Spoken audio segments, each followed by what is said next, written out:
Hi friends, నా పేరు బాలకృష్ణ. మనకు కనపడేది డీజీ సింకనైజింగ్ ప్యానెల్.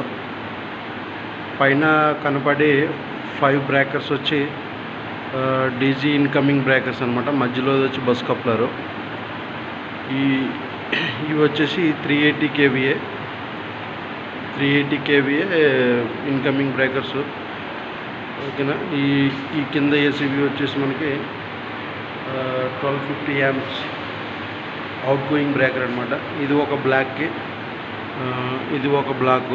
ఇది 500 kVA రెండు, 380 kVA రెండు అనమాట. మధ్యలో బస్ కప్లరు. ఈ కింద బ్రేకర్స్ వచ్చేసి అవుట్ గోయింగ్ బ్రేకర్స్. ఈ 4 డీజిల్ కలిపి ఇది సింకనైజింగ్ ప్యానల్ అనమాట. ఓకేనా ఫ్రెండ్స్, చూడొచ్చు. ఈ ఇండస్ట్రియల్లో మనకి ఒక డీజిల్ రెండు ఎక్కువ లోడ్ ఉంటుంది కాబట్టి ఇట్లా 2-3 డీజిల్ 4 డీజిల్ మనకి సింకనైజింగ్ ప్యానల్ చేసి ఇట్లా పెట్టుకుంటారనమాట. ఇది లోడ్ని బట్టి ఆటోమేటిక్గా అన్నీ ఆన్ అవుతాయి. 4 డీజిల్ ఆన్ అవుతాయి. ఈ లోడ్ని బట్టి లోడ్ షేర్ చేసుకుంటాయి. లోడ్ ఒకవేళ తక్కువైతే ఒక్కొక్కటి ఆఫ్ అయిపోతుంది అనమాట. ఇందులో ఒకటి మాస్టర్ ఉంటుంది. మనకి ఈ కనపడేది 381, ఇది మాస్టర్. ఇదే కంట్రోల్ చేస్తుంది అనమాట. లోన్ బట్టి మొత్తం ఒక్కొక్కటి ఆఫ్ అయిపోతుంది. దీనివల్ల మనకి డీజిల్ కన్జంప్షన్ కూడా తగ్గుతుంది అనమాట.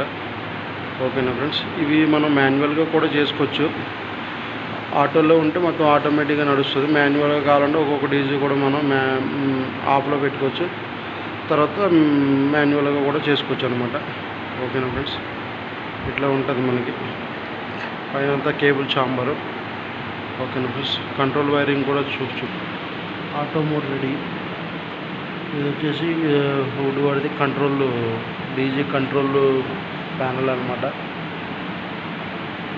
ఓకేనా ఫ్రెండ్స్,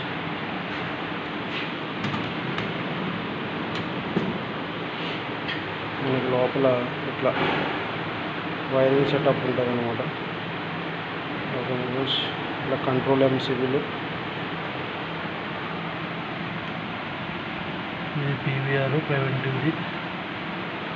ఇట్లా 2 ఉంటాయి ఫ్రెండ్స్. Control wiring, contacts. ఇది మనకి కమాండ్ చేసి రిలే అనమాట. ప్రివెంటర్ ఇది కూడా ప్రివెంటర్. ఒకటి డీజీది ఉంటుంది, ఒకటి ఈబీది ఉంటుంది అనమాట. ఓకేనా ఫ్రెండ్స్, ఇదంతా డీజీ కంట్రోల్ యూనిట్. ఇది మీటర్, డిజిటల్ మీటర్. ఓకేనా friends, thank you for watching. Please support my channel, subscribe. Thank you for watching.